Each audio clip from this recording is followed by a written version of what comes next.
The curtain of history often conceals what nations would rather forget, but some truths refuse to stay buried. What you're about to hear is not the clean, polished history written in textbooks, but the darker side, files once stamped top secret, locked away in archives, and deliberately withheld from public view. During World War II, world powers drafted plans so disturbing, so catastrophic in their implications, that even decades later, they remain difficult to process. We are not speaking of battlefield tactics or political speeches, but of suppressed documents, invasion blueprints, erased scientific projects, forbidden alliances, and nuclear intentions that could have altered the course of civilization itself. These are stories of betrayal, of desperation, of strategies designed in the shadows while the world bled openly on the battlefield. Each file carries the weight of human lives calculated into figures, entire cities reduced to footnotes, and futures that almost were. As we unseal these forgotten records, ask yourself, what else remains hidden, still deemed too dangerous for us to know? Stay with us, and in the comments, tell us, should these secrets have been left buried, or does truth demand exposure no matter the cost? The classified human experiments of Unit 731. Buried deep in the occupied territories of Manchuria, behind barbed wire and armed guards, the Japanese Imperial Army constructed one of the most horrifying facilities in human history. Unit 731, officially labeled as the Epidemic Prevention and Water Purification Department of the Kwantung Army. It carried an innocent title designed to mask an operation that would make Auschwitz doctors appear tame in comparison. The compound, located in Pingfang near Harbin, spanned over 6 square kilometers and operated under strict secrecy from 1936 until Japan's surrender in 1945.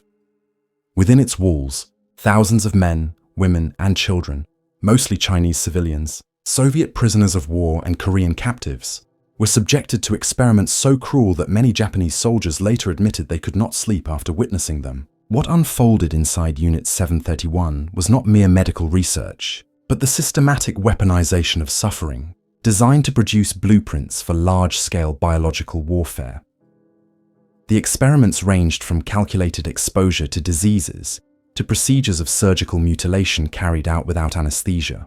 Prisoners, referred to coldly as maruta, the Japanese word for logs, were infected with plague, anthrax, cholera, and typhoid. In some cases, entire families were locked inside sealed chambers, where plague-infested fleas were released to test the efficiency of disease transmission. Vivisections were routine, with researchers cutting open victims while they were still alive, monitoring the progression of pathogens within their organs. Frostbite experiments were conducted during the brutal Manchurian winters.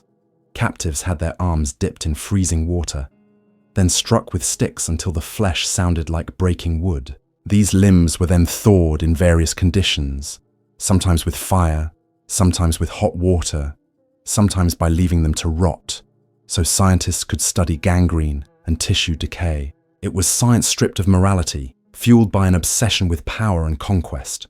Unit 731's operations were not rogue experiments conducted by a few deranged doctors. They were meticulously planned, funded, and overseen by high-ranking officials of the Japanese Imperial Army. General Shiro Ishii, a brilliant but fanatical physician, served as the mastermind. Ishii was granted near unlimited authority and resources, reporting directly to Emperor Hirohito's inner circle. Japanese military leaders believed biological weapons could become the decisive factor in defeating both China and eventually Western powers. They envisioned plague bombs dropped on enemy cities, cholera contaminating rivers, and typhoid crippling advancing armies. The grotesque suffering of Unit 731's victims was the test data for this vision of total war. By 1940, evidence shows that Unit 731 had already conducted live field tests. Japanese aircraft dropped plague-infested fleas over Chinese villages in Zhejiang and Hunan provinces, resulting in devastating outbreaks. Tens of thousands of civilians perished in these man-made epidemics. Local records and survivor testimonies describe sudden waves of dysentery, anthrax skin ulcers, and mass deaths from plague. Outbreaks dismissed by Japanese authorities as natural occurrences. Yet, hidden reports within Japanese archives confirm that Unit 731 considered these field tests a success, proof that their biological weapons could wipe out populations with horrifying efficiency. In total, it is estimated that between 200,000 and 300,000 Chinese civilians died as a direct result of these experiments and attacks. When Japan surrendered in August 1945, one might assume the crimes of Unit 731 would have been laid bare at the Tokyo War Crimes Tribunal. Yet the truth was deliberately buried. General Shiro Ishii and his subordinates should have stood trial alongside men like Hideki Tojo. Instead, a secret deal was struck. American intelligence agencies, led by General Douglas MacArthur, recognized the immense military value of Unit 731's research. While the Nazis' crimes at Auschwitz and Dachau were prosecuted publicly, the atrocities of Unit 731 were erased from the official record. US Army documents, declassified decades later, reveal the shocking bargain: immunity for Ishii and his staff in exchange for exclusive access to their biological warfare data. The deal was sealed in 1947, when top-secret memoranda described the information as unique data of great national security importance, unobtainable through ordinary research. Thus, the men who had boiled prisoners alive and dissected them without anesthesia walked free, rewarded for their crimes. The US was not alone in this silent pact. The Soviet Union too sought to exploit the knowledge gained at Unit 731. In 1949, a handful of captured Japanese doctors were put on trial in Khabarovsk, Siberia, where detailed confessions about biological experiments were recorded. Yet these revelations, inconvenient during the rising tensions of the Cold War, were dismissed in the West as Soviet propaganda. The world was told the testimony was fabricated, while in reality, the Americans already held parallel evidence confirming its authenticity. By downplaying Soviet claims, Washington ensured that its own secret cache of Unit 731 data remained uncontested and under wraps. For decades, the Japanese government denied Unit 731's existence. Survivors' testimonies were ignored, archives destroyed, and officials dismissed accusations as lies. Only in the late 1980s and 1990s, when former members of Unit 731 began speaking publicly and lawsuits were filed in Japanese courts, did fragments of truth surface. Yet even then, the Japanese courts refused to recognize the victims' right to compensation, citing legal technicalities. The government's stance remained that wartime reparations had already been settled in post-war treaties. To this day, no official apology has been issued to the victims or their families. The silence is not accidental. It is the product of decades of deliberate suppression, designed to protect both Japan's post-war image and the intelligence advantages gained by the United States. Declassified American documents add a disturbing layer to the story. Reports show that the US military, in collaboration with scientists who had once served under Ishii, conducted biological warfare research at Fort Detrick, Maryland, using the stolen data.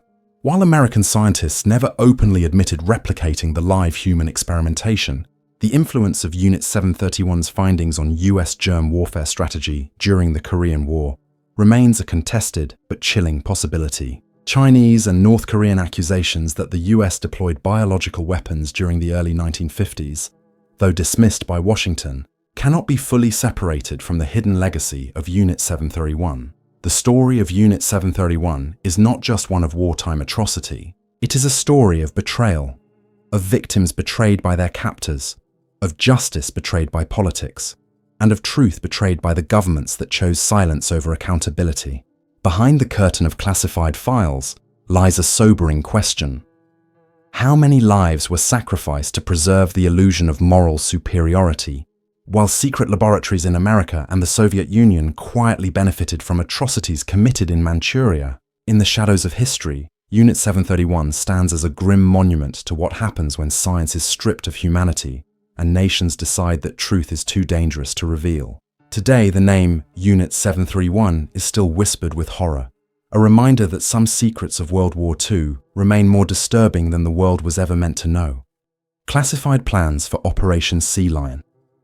The invasion of Britain, codenamed Operation Sea Lion, remains one of the most infamous what-ifs of the Second World War. Official history portrays it as a shelved military gamble, a desperate bluff that Hitler abandoned after the Luftwaffe failed to secure air superiority during the Battle of Britain. But the reality preserved in declassified archives tells a more disturbing story, one that reveals just how far the Nazi regime had planned the systematic conquest and subjugation of the British Isles. Behind the sanitized narrative lies a chilling paper trail of directives, execution lists, and logistical blueprints that, had they been enacted, would have plunged Britain into an unprecedented nightmare of occupation, extermination, and cultural erasure. The documents recovered from German archives after the war included detailed maps of southern England, marked with landing zones for the Wehrmacht's invasion flotillas. The 16th Army and 9th Army, supported by panzer divisions, were to storm across the Channel in a vast amphibious assault, while the Luftwaffe would target radar installations, airfields, and supply lines. The Kriegsmarine, hopelessly outmatched by the Royal Navy, devised desperate plans to lay extensive minefields and deploy U-boats to create temporary windows of safe passage. These military aspects were known to some extent, but what was censored from public knowledge for decades was the machinery of repression that would follow the landings. Britain was not simply to be occupied, it was to be dismantled from within.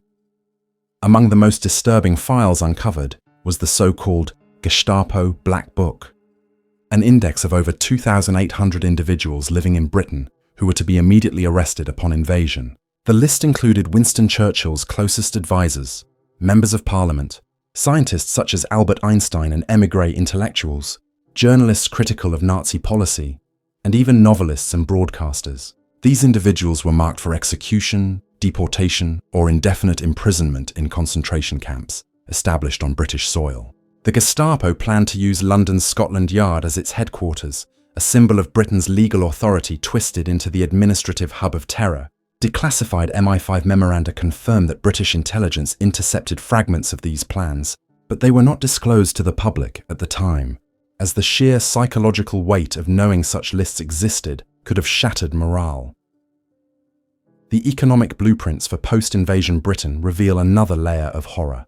Nazi planners in the Reich Economics Ministry drafted measures to seize the Bank of England's reserves, dismantle industrial plants and redirect coal, steel, and shipping resources to fuel the German war machine. Agricultural reports show that Britain's food production would have been commandeered, with harsh rationing imposed to keep the population weak yet barely alive. Civilian starvation was not incidental but a deliberate mechanism of control, modelled on occupation policies already tested in Poland and the Soviet Union.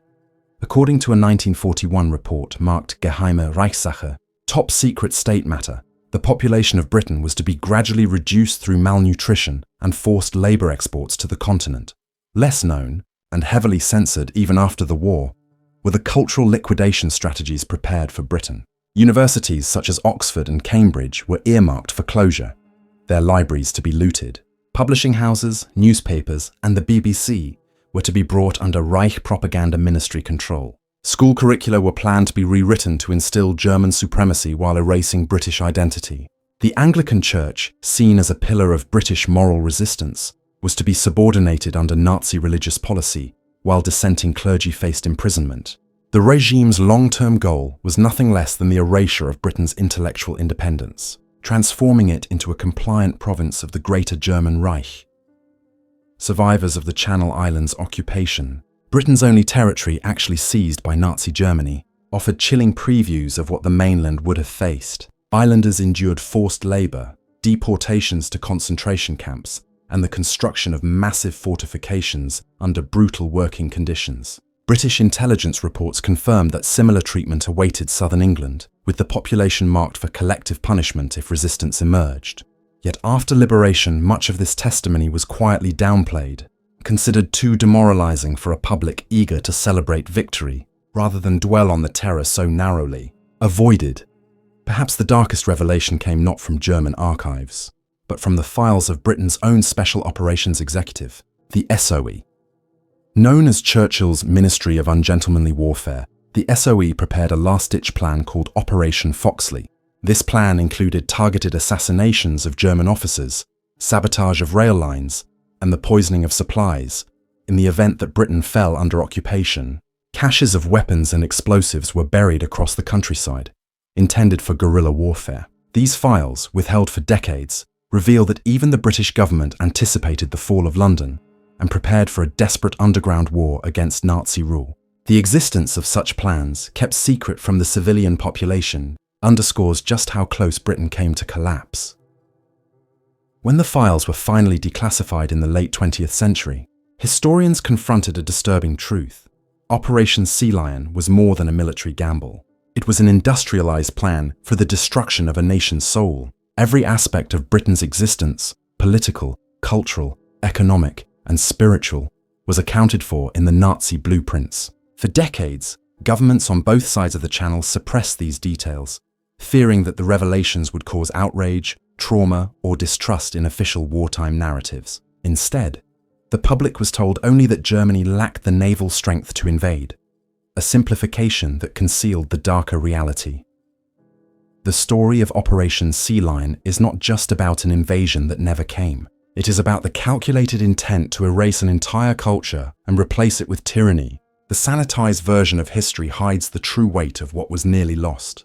Had a few conditions shifted, had the Luftwaffe broken Britain's air defences, had the Royal Navy faltered in the Channel, the British Isles might have fallen not only to occupation, but to obliteration of identity. The classified plans that remained hidden for decades stand as haunting reminders of how fragile civilization becomes when absolute power seeks to redraw the map of human destiny. These files, long buried in secrecy, whisper a truth that was almost too much to bear.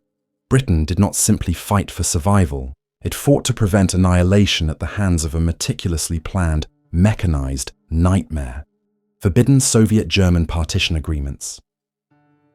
When most people think of the Molotov-Ribbentrop Pact, they imagine the shocking image of two sworn enemies, Nazi Germany and the Soviet Union, signing a non-aggression treaty on August 23, 1939. The official record explains that the pact included a secret protocol dividing Poland into spheres of influence, and for decades that was the extent of what the world was allowed to know.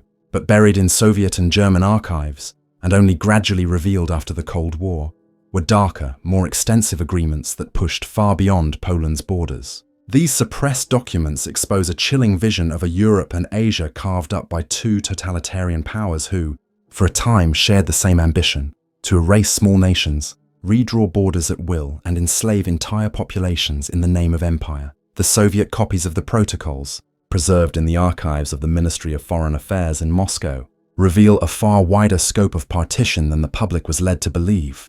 Beyond the agreed division of Poland, Stalin demanded recognition of Soviet dominance over Finland, Estonia, Latvia, and later Lithuania, while Germany pushed for control of Western Poland and, eventually, the rest of Europe's heartland.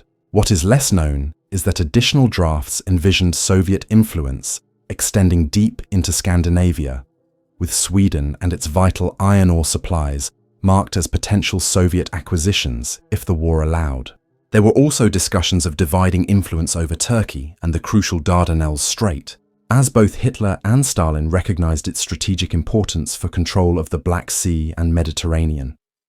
Perhaps most disturbing were Soviet ambitions in the Middle East, a region long ignored in sanitized history books about the pact.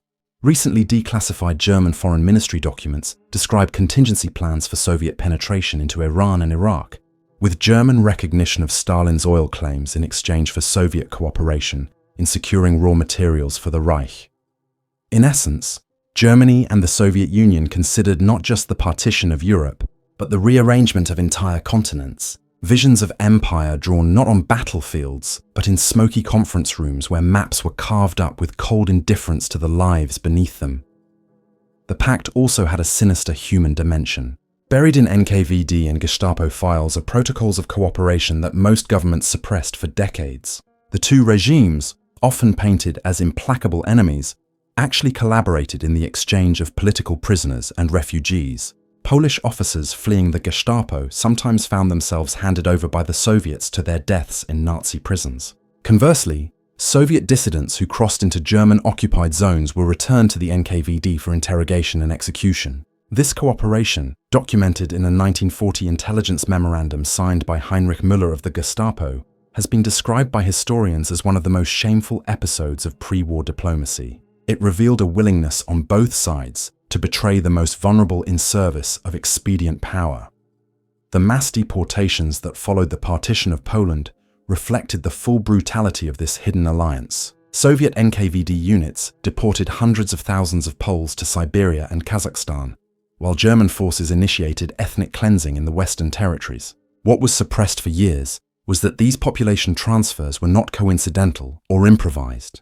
They were discussed in advance, with both regimes agreeing to remove unreliable elements from their respective zones. Internal NKVD reports recovered after 1991 make explicit references to coordination with German agencies in identifying categories of Poles, Jews, and intelligentsia for removal. These revelations were considered too damaging to release widely during the Cold War, when the West sought to preserve the image of the Soviet Union as a wartime ally.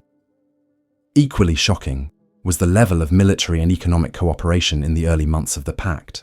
German U-boats docked in northern Soviet ports for resupply, shielded from British patrols. Soviet oil and grain shipments kept the German war machine alive during the invasions of Denmark, Norway, and France. Meanwhile, German technology, particularly in aviation and artillery, was quietly shared with Soviet engineers. This cooperation, erased from wartime propaganda, was a pact not just of neutrality but of mutual enablement. Without Soviet oil, Hitler's armies might never have surged across Western Europe in 1940. Without German machinery, Stalin's industry might not have modernized as swiftly. Both regimes, for a time, found it useful to empower each other, even as they prepared for eventual betrayal. The suppressed files also include chilling notes from follow-up negotiations in November 1940, when Soviet Foreign Minister Vyacheslav Molotov traveled to Berlin to discuss expanding the agreement. Molotov demanded recognition of Soviet claims in the Balkans, the Black Sea, and even a share in the Middle Eastern spoils if Germany defeated Britain. Hitler, already turning his eyes toward the East, grew uneasy with these demands, but the fact that such discussions occurred reveals how expansive the original vision was. Had the alliance continued, the world might have seen a Eurasia divided between two totalitarian titans, their collaboration extending from Scandinavia to Persia, and from the Atlantic to the Pacific. What makes these revelations so disturbing is not just the content of the agreements, but the fact that they were deliberately hidden for so long. The Soviet Union denied the existence of the secret protocols until 1989, dismissing Western claims as fascist propaganda.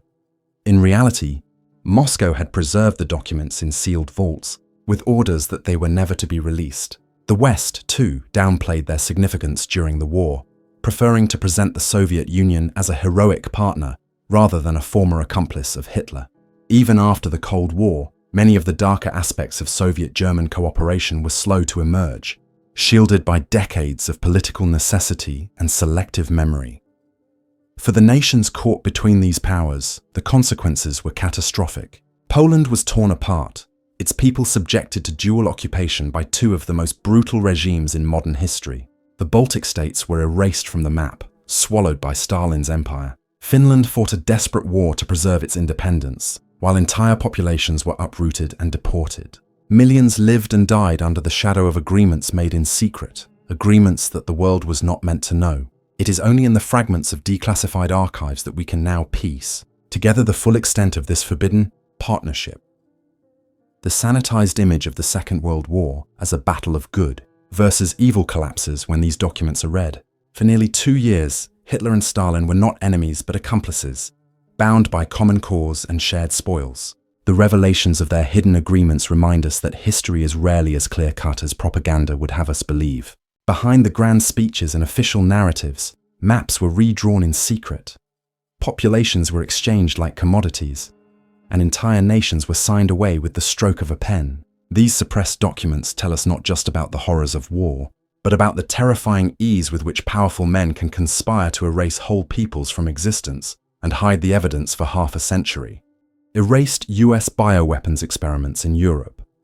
In the years following the Second World War, Allied governments framed their victory as a triumph of moral clarity. The horrors of the Axis powers, concentration camps, forced labor, chemical warfare were presented as the ultimate proof of the Allies' righteousness. Yet deep in the archives of Fort Detrick, Maryland, and within declassified fragments of British intelligence, a different and far darker story emerges. It reveals that while condemning the atrocities of their enemies, the United States and its closest allies quietly pursued their own bioweapons research, including experimental programs tested on European soil. These plans, long suppressed, demonstrate that the line between good and evil in wartime strategy was far less clear than the public was led to believe. The most disturbing of these secret projects carried the codename Operation Vegetarian.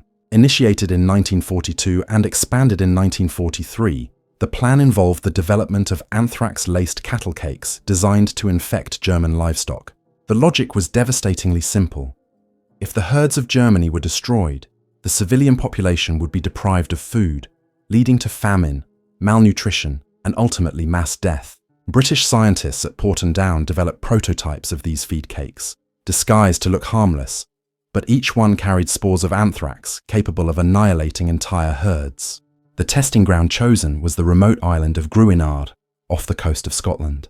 For years, this seemingly unremarkable island became a contaminated wasteland, so dangerous that it was quarantined and left uninhabitable until the 1980s, when decontamination finally began.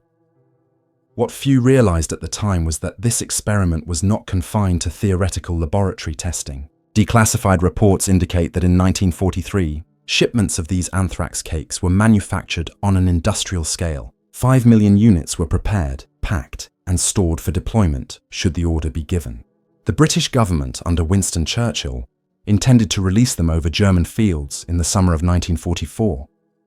The consequences would have been catastrophic, not merely for the German military, but for millions of civilians who depended on livestock for survival. Though Operation Vegetarian was never executed, its very existence demonstrates that the Allies were prepared to wage total biological warfare, acts that, had they been carried out, would have rivaled the worst war crimes of the century. The United States, meanwhile, launched its own bioweapons program in 1942, centered at Fort Detrick in Maryland. Under the direction of Dr. George W. Merck, the program sought to develop a range of pathogens, anthrax, tularemia, brucellosis, and even plague for potential military use. While publicly maintaining that America fought for civilization and morality, scientists were experimenting with methods to aerosolize diseases, spread them via bombs, and contaminate water supplies. Fragments of declassified war. Department memoranda reveal that preliminary trials extended into occupied regions of Italy in 1944.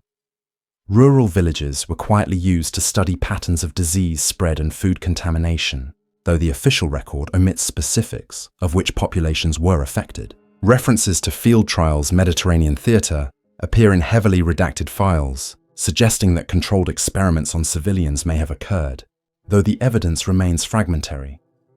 One of the most shocking aspects of these erased projects was the willingness of Allied scientists to study, and even appropriate, data from Axis atrocities. After the war, Unit 731 of the Japanese Army, responsible for grotesque experiments in Manchuria, was granted immunity by American intelligence in exchange for sharing their research on plague, cholera, and anthrax. This was not a small deal made in passing. It was a deliberate program. General Douglas MacArthur personally authorized the arrangement, ensuring that the data never surfaced during the Tokyo War Crimes Tribunal. In effect, the United States suppressed evidence of war crimes in order to weaponize the findings for its own purposes. The irony is inescapable. The Allies condemned the use of biological weapons by their enemies, yet preserved and exploited the results of those same crimes for strategic advantage. The scale of preparation was vast. By 1944, the United States had constructed large-scale production facilities capable of generating tons of anthrax spores. Declassified Army Chemical Corps documents describe weaponized anthrax bombs stored in facilities in Indiana and Maryland, ready for deployment if the war dragged on. The plan was not limited to Europe. Japanese cities were also considered potential targets if Operation Downfall, the invasion of Japan, became necessary. Publicly, the atomic bomb is remembered as the decisive weapon that ended the war. But in the shadows, planners contemplated unleashing pathogens that would have lingered in the soil, water, and food chain for decades. The secrecy surrounding these projects was deliberate and absolute. After the war, Allied leaders feared the moral and political consequences of admitting that they had seriously contemplated mass biological warfare. Unlike the nuclear program, which was publicly celebrated, the bioweapons program remained classified, hidden under layers of redaction and obfuscation. Even the WWII Island experiments were kept secret from the British public until investigative journalists uncovered the truth in the 1980s. By then, the island had been quarantined for nearly 40 years, its soil still harboring lethal anthrax spores. The contamination was so severe that no civilian was permitted to set foot there without special authorization. It was a silent monument to the darkness that wartime desperation had allowed. What makes these revelations even more chilling is the possibility that some experiments crossed ethical lines even further. In a 1946 report to the US War Department, officials recommended destroying most documentation of European field tests to prevent embarrassment or potential misinterpretation. The phrase misinterpretation has become a euphemism for programs that, if revealed, would have contradicted the moral image carefully crafted by post-war narratives. Historians suspect that localized outbreaks of unexplained illnesses in southern Italy during 1944 may have been linked to bioweapons trials, though definitive evidence remains elusive, buried in files labeled destroyed or lost. The erasure of these projects was not simply about protecting reputations, it was about maintaining the illusion of moral superiority.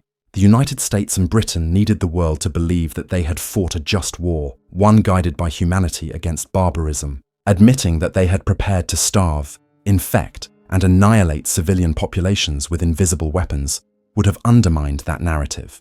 The files that remain, stamped erased projects or not for release, show just how far governments were willing to go to prevent the truth from reaching the public. They remind us that censorship was not only a tool of dictatorships, it was employed by democracies to conceal their own darkest calculations. The moral weight of these erased bioweapons programs lingers to this day. They reveal that in the crucible of total war, even nations claiming to defend civilization were willing to cross lines that should never have been considered. The difference between the Axis and the Allies was not that one side contemplated atrocities and the other did not. It was that one side carried them out on a grand scale, while the other preserved its own plans in silence, hidden until long after the victors had written the official history. As these documents resurface, they force us to confront the uncomfortable truth that the war might have ended not only with atomic fire, but with plagues deliberately spread by human hands. It is a chapter of history that was meant to be forgotten, but its shadow remains, a reminder of how easily desperation and ambition can erase the boundaries of morality. Hidden Japanese kamikaze superweapon blueprints, the image of the kamikaze pilot, young, determined, and willing to sacrifice his life by crashing into Allied warships, has become one of the most infamous symbols of Japan's desperate final defense. Official histories present this as the pinnacle of fanaticism, a tragic but straightforward tactic designed to slow the overwhelming advance of Allied forces in 1944 and 1945. Yet hidden in Tokyo's post-war archives, and in secret US intelligence assessments classified for decades, are documents revealing that kamikaze tactics were only the beginning. Japanese engineers, scientists, and naval officers were designing weapons so extreme, so catastrophic in intent, that they blurred the line between human sacrifice and apocalyptic warfare. These blueprints, suppressed after the war, show a vision of suicide weapons that combined advanced engineering with biological terror, a glimpse of a war that could have spiraled into horrors far beyond what the world actually witnessed.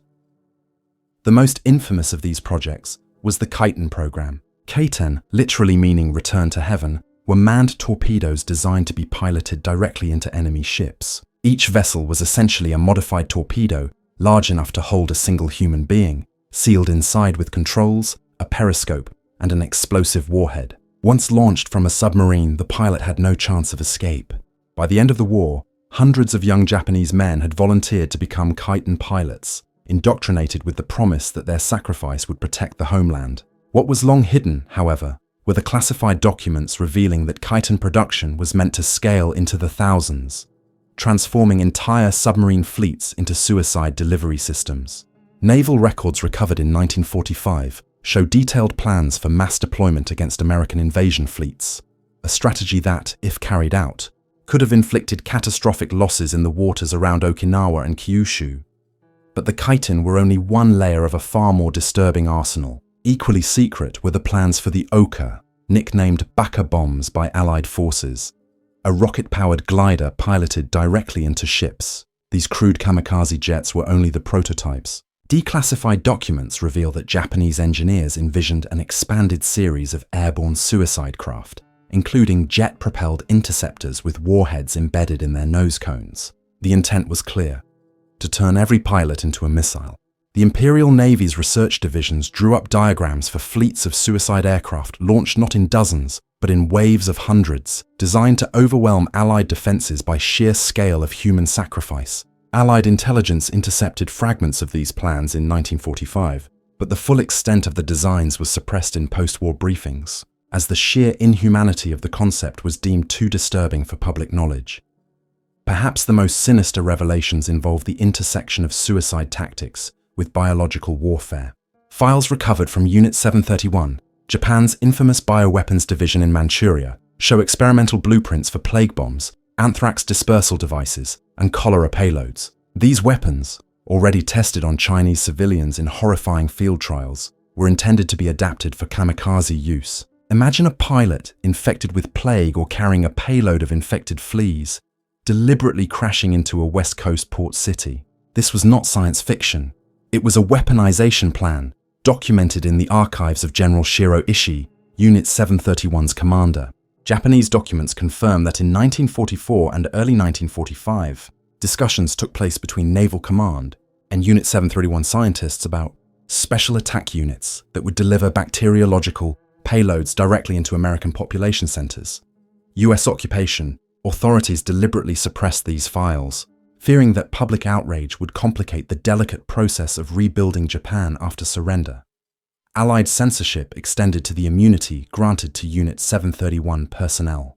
When Tokyo fell, American intelligence officers seized the bioweapons files and quietly struck a deal with Ishii and his subordinates. In exchange for handing over their research, they were spared prosecution for war crimes. This immunity arrangement was hidden from the public for decades, only partially acknowledged in the 1980s. The documents reveal that American scientists valued the data from Japanese experiments on plague, anthrax, and cholera, viewing it as vital for Cold War bioweapons research. The result was a double erasure. Not only were Japanese plans for kamikaze biological warfare suppressed, but the complicity of Allied intelligence in preserving and exploiting these atrocities was hidden as well. What emerges from these hidden blueprints is a picture of desperation escalating into madness. Japanese strategists knew that conventional military victory was impossible by 1944. The Allied industrial machine dwarfed Japan's capacity, and its cities were already reduced to ashes by firebombing. In this context, the kamikaze was not just a tactic, it became a philosophy of total war, one that extended to every branch of the armed forces. Navy officers planned manned torpedoes. Air Force engineers designed rocket gliders. Army divisions prepared suicide charges and booby-trapped fortifications. Scientists explored weaponized disease. The entire nation was mobilized for death, not just in battle, but as an instrument of warfare itself.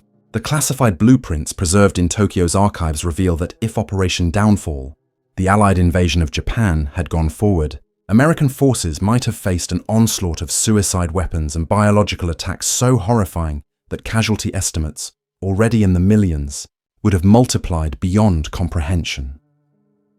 The psychological manipulation of kamikaze recruits adds another layer to this disturbing story. Recovered diaries and training manuals reveal how young men, some barely in their teens, were indoctrinated with a cult of sacrifice. They were told their deaths would transform them into guardian spirits of Japan, honored forever by their families and emperor. In reality, many were coerced, pressured by shame and social expectation rather than genuine choice. Letters smuggled home reveal despair, doubt, and the crushing weight of inevitability. The human dimension of these plans, thousands of lives deliberately wasted in service of superweapons, was obscured in the sanitized post-war narrative of noble sacrifice. The classified documents strip away the myth, exposing the machinery of manipulation that turned individuals into expendable weapons. Suppression of these files after the war was not merely about shielding Japan's reputation. US occupation authorities feared that, revealing the full scope of kamikaze, superweapons would terrify the American public. Already traumatized by Pearl Harbor and the brutal Pacific Campaign, they feared that knowledge of biological kamikaze projects would spark panic, undermine trust in the government's ability to protect its citizens, and complicate Cold War strategic planning. As a result, much of what we know today about these hidden projects has come only from fragments declassified decades later, pieced together by historians, journalists, and survivors who refuse to let the truth remain buried. The hidden blueprints of Japan's kamikaze superweapons are more than a footnote to history. They are a reminder of how desperation drives nations to conceive horrors that should never exist. They demonstrate that the thin line between human courage and human exploitation can be obliterated in the crucible of total war. And they force us to ask, had the war dragged on just a few months longer, had Operation Downfall begun, how many lives would have been lost not only to atomic fire, but to swarms of suicide pilots carrying weapons of disease and destruction? These suppressed files, sealed away for decades, whisper an answer too disturbing to fully imagine. A vision of World War II that could have ended not with surrender, but with annihilation delivered by human hands turned into living bombs. Disturbing nuclear plans for Operation Downfall. The story of Operation Downfall, the planned Allied invasion of Japan, is often told as a terrifying but hypothetical scenario that was rendered unnecessary by the atomic bombings of Hiroshima and Nagasaki. History books remind us that Downfall would have been the largest amphibious invasion in human history, dwarfing even D-Day, with millions of Allied troops preparing to storm the beaches of Kyushu and Honshu. Official narratives emphasize the staggering casualty estimates, sometimes citing figures as high as 1 million Allied soldiers and several million Japanese civilians. Yet buried in the archives of the Joint Chiefs of Staff, in documents stamped "Eyes Only," lies a darker reality that few outside intelligence and military circles have ever confronted. These files reveal that Downfall was not simply a conventional invasion, it was a blueprint for the nuclearization of the battlefield, a plan that, if enacted, could have plunged humanity into a radioactive age decades before the Cold War began.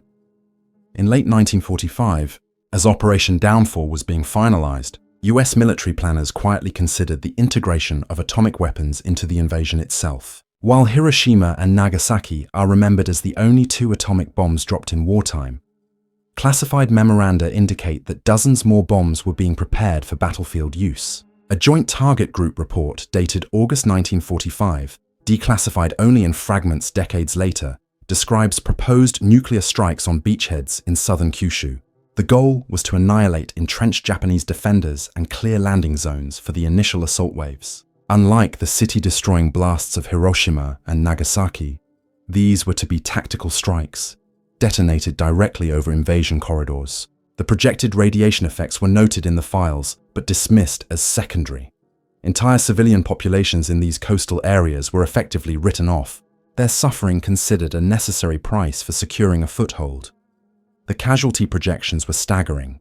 An internal study by the Manhattan Engineer District calculated that fallout from these tactical nuclear detonations could contaminate large portions of Kyushu, rendering farmland unusable and exposing hundreds of thousands of civilians to radiation sickness. Yet the documents reveal a cold calculus. By inflicting mass destruction on the Japanese population, planners hoped to shock the nation into immediate surrender, preventing what they anticipated would be years of guerrilla resistance. In one memorandum marked Top Secret, Destroy After Reading, a Joint Chiefs officer wrote that the atomic weapon may serve as the spearhead of invasion, ensuring our beachheads are secured regardless of opposition. In other words, nuclear war was not merely an option of last resort. It was being woven into the very fabric of Operation Downfall. The British, too, were drawn into these discussions. Declassified records from Whitehall show that London, while excluded from the Manhattan Project's deepest secrets after 1943, was nevertheless briefed on the potential for expanded atomic deployment during the invasion. British strategists raised concerns about fallout affecting Allied troops themselves, but American planners dismissed these objections, arguing that the effects of radiation were uncertain but acceptable. In reality, scientists at Los Alamos already knew enough to understand the catastrophic consequences of radiation exposure. They simply chose to prioritize immediate military advantage over long-term human survival. The files suggest that Downfall could have unleashed not just conventional carnage, but a chain of radioactive zones across Japan's southern islands, poisoning land, water, and people for generations. Even more chilling are the documents that reveal contingency planning beyond Japan. In early 1945, as Soviet troops surged into Eastern Europe, Winston Churchill ordered British planners to draft Operation Unthinkable, a secret plan to use Allied forces, potentially including atomic bombs, against the Soviet Union if relations collapsed after the defeat of Germany. Most historians treat unthinkable as a theoretical exercise, but the declassified records of the combined chiefs show that it was considered in tandem with Operation Downfall. The logic was ruthless. Once nuclear weapons were employed against Japan, they could just as easily be turned against Soviet targets if Stalin refused to cooperate in post-war settlements. Targets listed included Soviet troop concentrations in Eastern Europe and industrial centers beyond the Urals. The suppressed files demonstrate that nuclear war against Japan was not the endgame. It was the rehearsal for a broader confrontation with the Soviet Union.